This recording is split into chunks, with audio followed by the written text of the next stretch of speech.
We invite you to stay tuned for the live broadcast of the Wednesday evening Bible study of the Mayfield Drive Baptist Church, located at 271 Mayfield Drive, Smyrna, Tennessee. We will now join the service.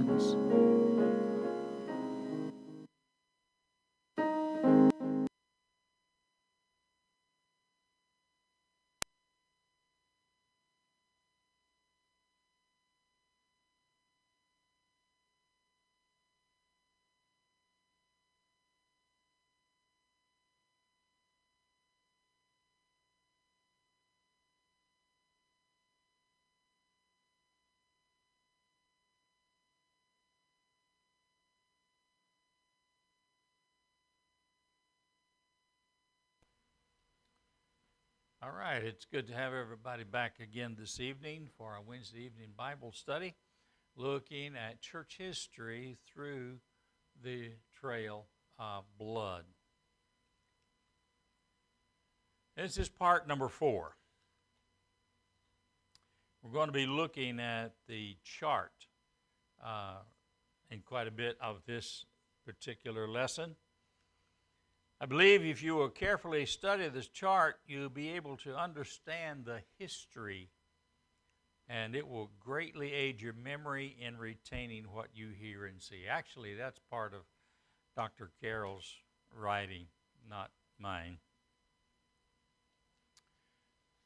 So remember, this chart is supposed to cover a period of 2,000 years of religious history. Notice that both the top and the bottom of the chart are some figures. The same figures I lost my place. The lines are about the same. Oh, okay.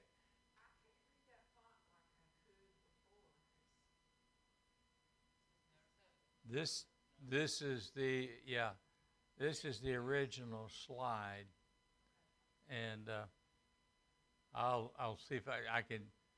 We had to do it this way this evening. My computer broke down, so I had to pull out some backups. So I've got the blanks in what's in your study guide. I've got those highlighted in yellow so that it'll be a little bit easier to see. Now let me get back to where I was. No, that's okay. I lost my place. Also, no. Now notice at both the top and the bottom of the chart some figures. The same figures go at the top and the bottom. I can't even read this evening. 100, 200, 300, and also all and so on into 2,000. They represent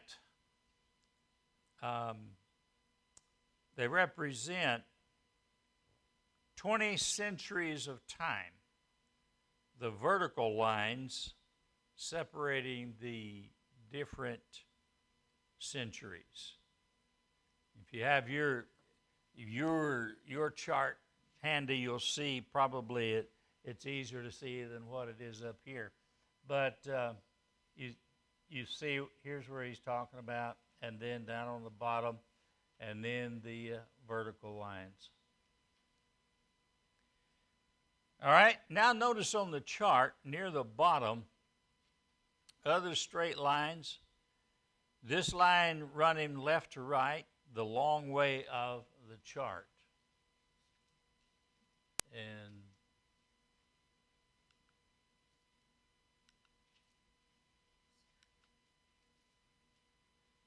that is, I pressed the wrong button. That is this line right here.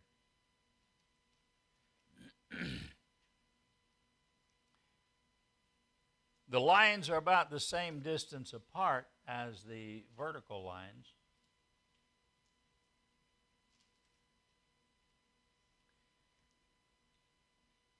But you can't see them all the way because they are covered by a very dark spot representing in history what is known as the Dark Ages. And that'll be explained a bit later. Now, between the two lower lines, right here, you'll find some names, or here and here, apologize. You'll find some names of countries. Italy,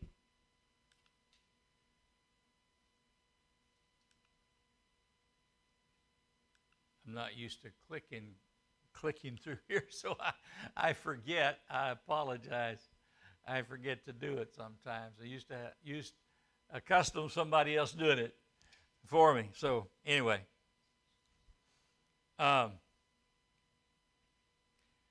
these are nicknames. The countries All right, you got that one. All right.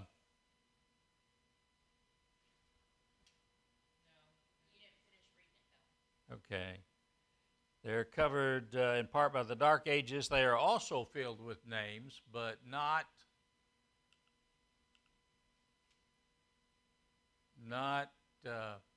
with the names of countries.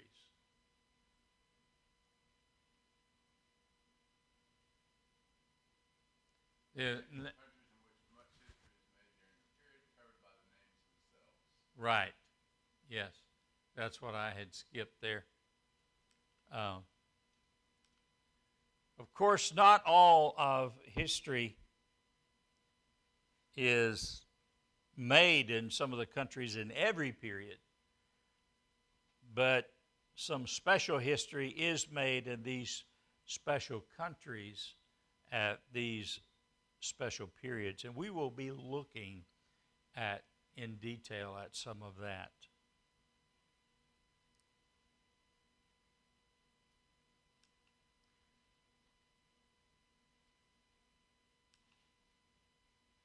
Now notice again, near the bottom of the chart, other lines a little higher, they too are covered in part by the Dark Ages. They are also full of nicknames. They are nicknames, names given to these people by their enemies. Christians, that is the first. Disciples were called Christians first at Antioch, according to Acts 11:26. This occurred about AD 43.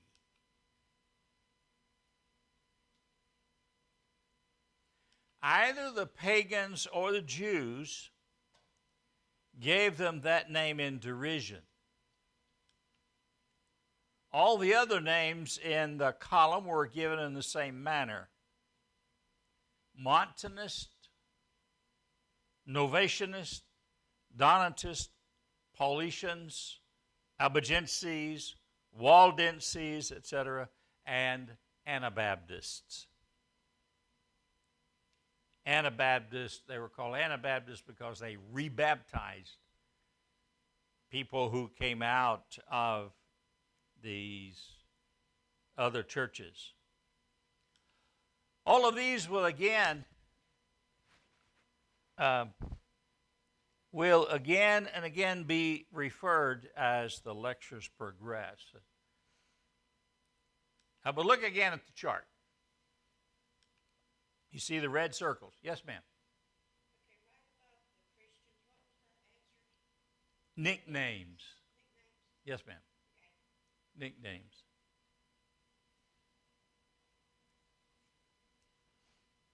You see some red circles, and they're scattered nearly all over the chart. They represent churches.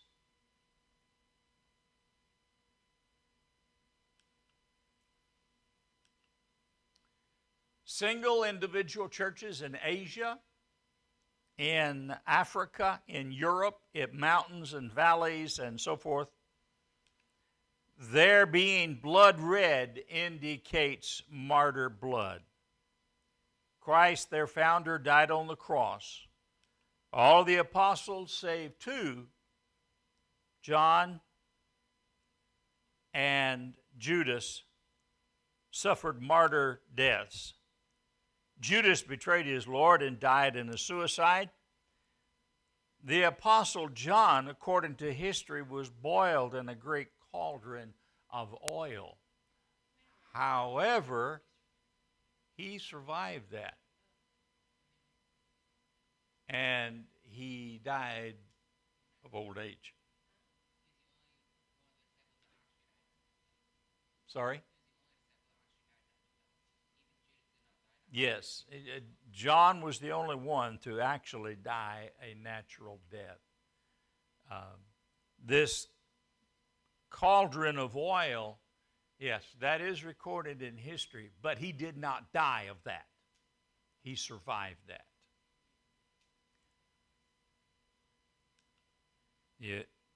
You notice some of the circles are solidly black. Now, when Brother Bernie made this chart that we're looking at, you don't see those black circles. On the original chart that Sister Katie is looking at, you do see black circles. Yeah, there are some up here, over here at the top, yes. But they are scattered all the way through, just like the red ones are. At least that's, is that way on the original chart?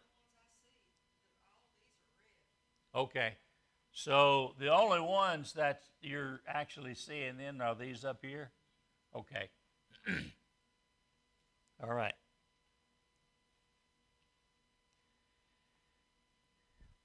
They represent churches also, but erring churches.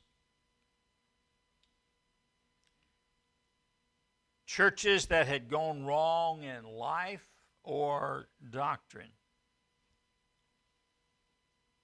There were numbers of these even before the death of Peter, Paul, and John.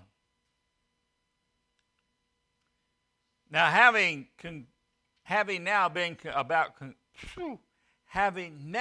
about concluded with a general introduction and some very necessary and even vital preliminaries, Dr. Carroll says, I come to the regular history.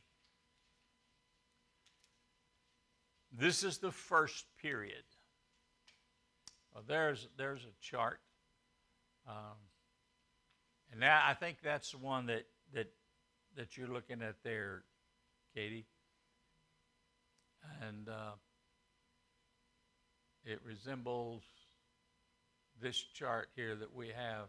It vaguely resembles the chart that we have posted, but it does note the dark ages a little bit clearer, but the irregular churches or erring churches are not represented. Okay. He says in his notes that they are, but somewhere along the line, down through the years, those probably got left off. Well, if you look at the chart, you'll see irregular churches in black. Yes. In the first century, 100 right. AD. You'll see irregular church. 200 AD, you'll see irregular churches, right? And then 300 AD, it just becomes a solid line of irregular churches. Oh, I see now. Yes. It just becomes a solid line. Right. They were individuals. Now it solidifies. Okay. That's how those are represented. Okay. Right. Thank you, sir. All right, the first period is AD 30 through 500. Under the strange but wonderful impulse and leadership of John the Baptist, the eloquent man from the wilderness, and under the loving touch and miracle-working power of Christ himself, and the marvelous preaching of the 12 apostles and their immediate successors, the Christian religion spread mightily during the first 500-year period. However, it left a terrible, bloody trail behind it. Judaism and paganism bitterly contested every forward movement. John the Baptist was the first of the great leaders to give up his life. His head was taken off. I think we looked at that in some previous sessions.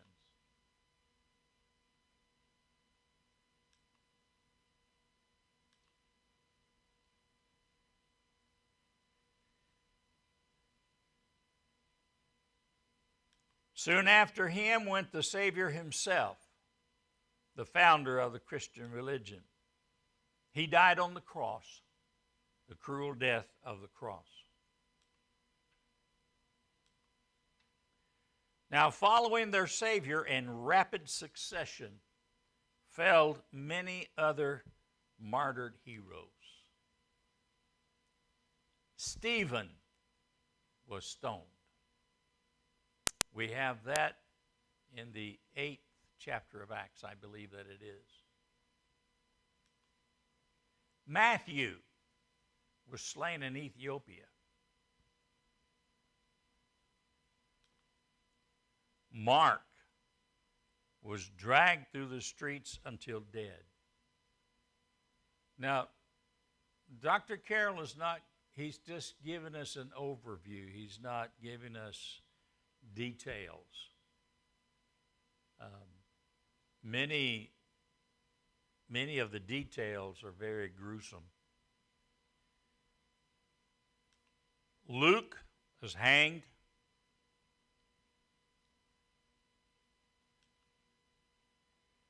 Peter and Simeon were crucified.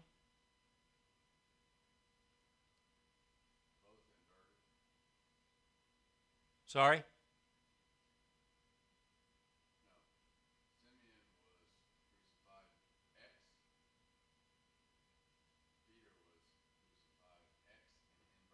Inverted, right upside down. Tradition says that he requested that he be crucified that way because he didn't want to dishonor the Savior being crucified upright. Now that's what tradition says. I don't know that that could be proven beyond the shadow of a doubt from history, but that's what's commonly told. Andrew was tied to a cross, so what I would think he was probably crucified as well. James was beheaded. Philip, crucified and stoned. Now, Philip was not one of the apostles, and Luke and Mark were not either. Bartholomew, he was one of the apostles, and he was flayed alive. You know how you fillet a fish?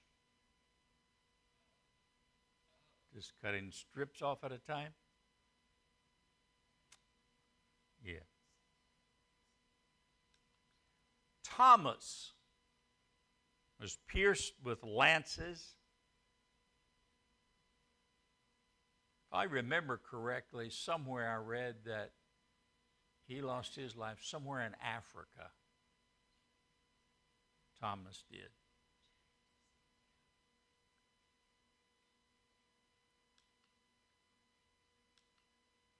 All right, James the Less, thrown from the temple and beaten to death.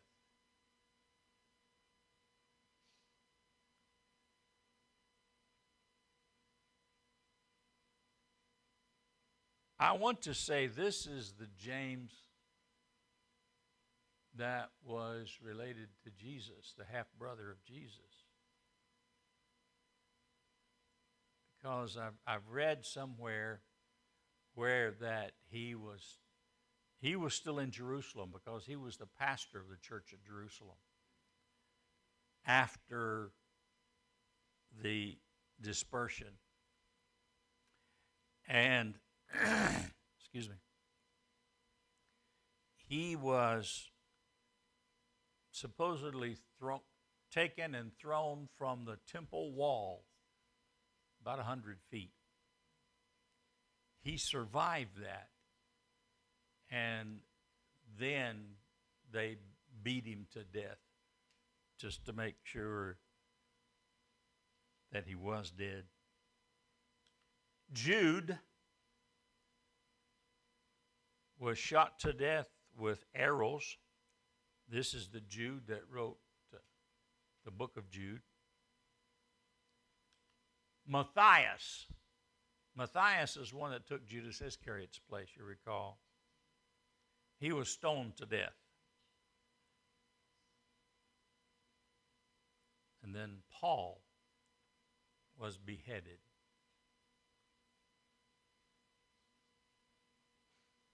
Okay, everybody caught up there?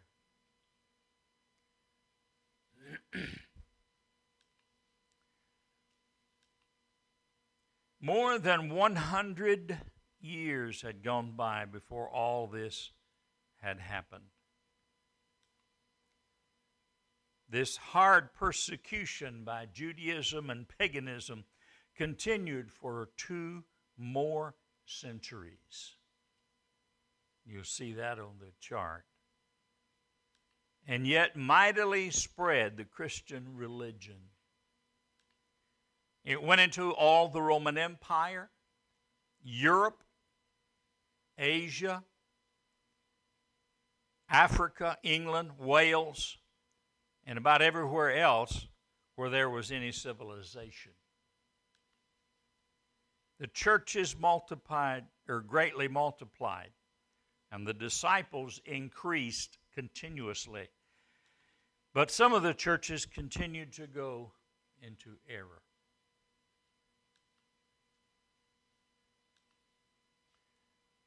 The first of these changes from New Testament teachings embraced both policy and doctrine.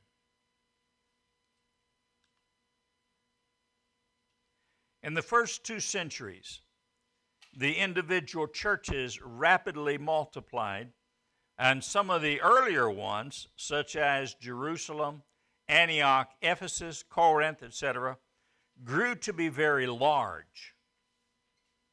Jerusalem, for instance, had many thousand members.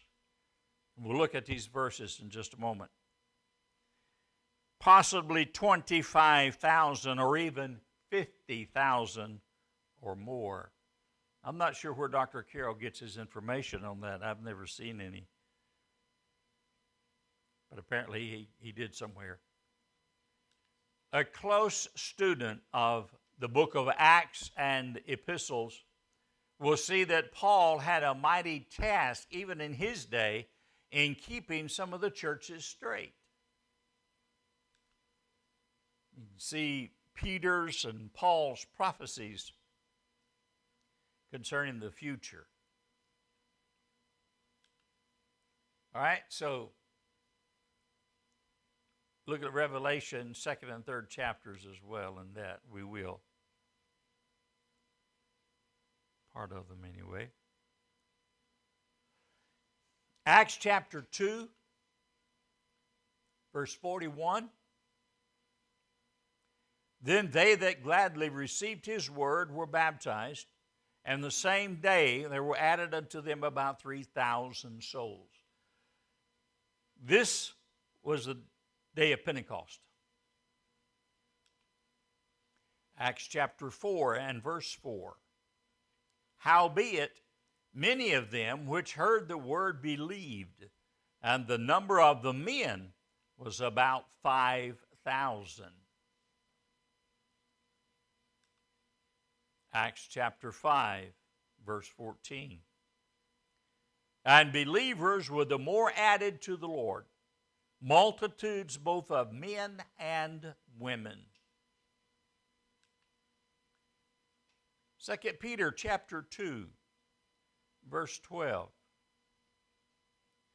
But these, as natural brute beasts, made to be taken and destroyed, speak evil of the things that they understand not, and shall surely perish in their own corruption. In Acts chapter 20, verses 29 through 31. For I know this, that after my departing, this is Paul writing, shall grievous wolves enter in among you, not sparing the flock. Also of your own selves shall men arise, speaking perverse things, to draw away disciples after them. Therefore watch, and remember that by the space of 3 years I ceased not to warn everyone night and day with tears. I think that Paul was at Corinth at that time.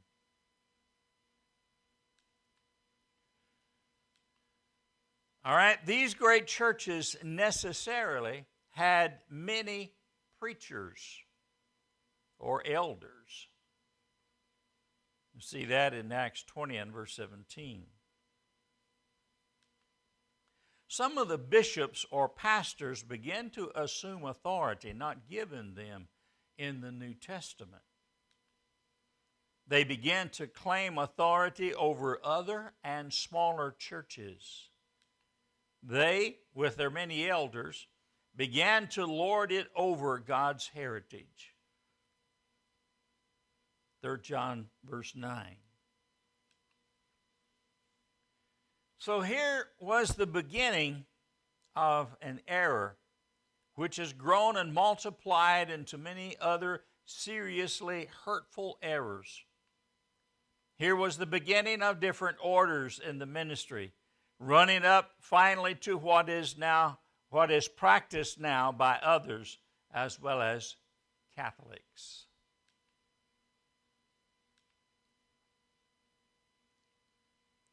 Here began what resulted an entire change from the original democratic policy and government of the early churches. This irregularity began in a small way, even before the close of the 2nd century. This is possibly the first serious departure from the New Testament church order. Acts chapter 20, verse 17. And from Miletus he sent to Ephesus and called the elders of the church. This illustrates that there were plural pastors at the church of Ephesus in particular. 3 John 9, I write unto the church, but Diotrephes, who loveth to have the preeminence among them, received us not. John could not go to some churches, we don't know which one it was, because the pastor, Diotrephes, wouldn't let him. All right, conclusion to part 4. This concludes this presentation. In number 5, we will continue with Dr. Carroll's lectures, but we will also begin to take a look at the 7 churches of Asia in addition. And to me, that's what really begins to make it very interesting when we begin to look at how some of these churches really were in these periods of time. But I'll explain more about that when we get to that point. Any questions, comments? Get it all? Do we have more of those charts in the back? I think if you look over here, I know there's at least one over there. Yeah, yeah.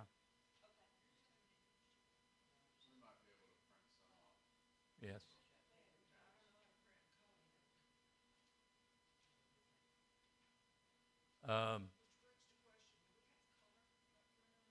No.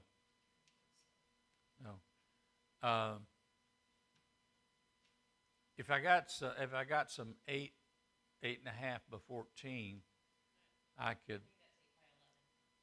No, it's bigger than 8.5 by 11. Yeah, it's a legal size. 8 by 14. 8.5 by 14. I can print them off on my printer I'll have to get some legal size paper. So, but all right. Any other questions, comments? Okay.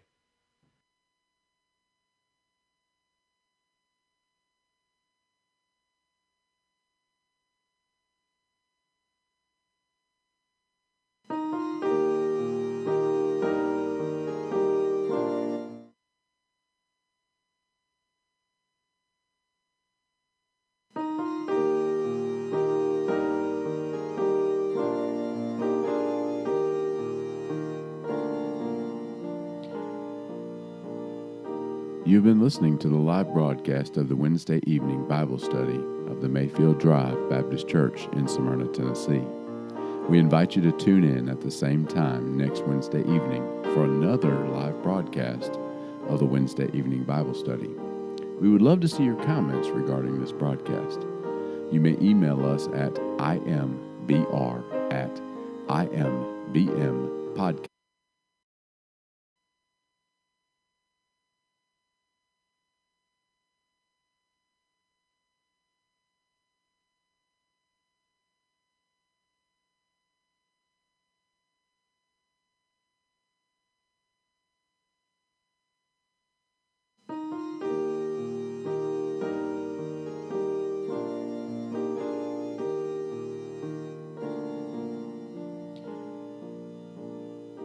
You've been listening to the live broadcast of the Wednesday evening Bible study of the Mayfield Drive Baptist Church in Smyrna, Tennessee. We invite you to tune in at the same time next Wednesday evening for another live broadcast of the Wednesday evening Bible study. We would love to see your comments regarding this broadcast. You may email us at imbr@imbmpodcast.com. That's imbr@imbmpodcasts.com. Or you may write to us at International Missionary Baptist Radio, P.O. Box 1676, Smyrna, Tennessee 37167. That's International Missionary Baptist Radio, P.O. Box 1676, Smyrna, Tennessee 37167. Thank you for listening, and may you have a blessed day.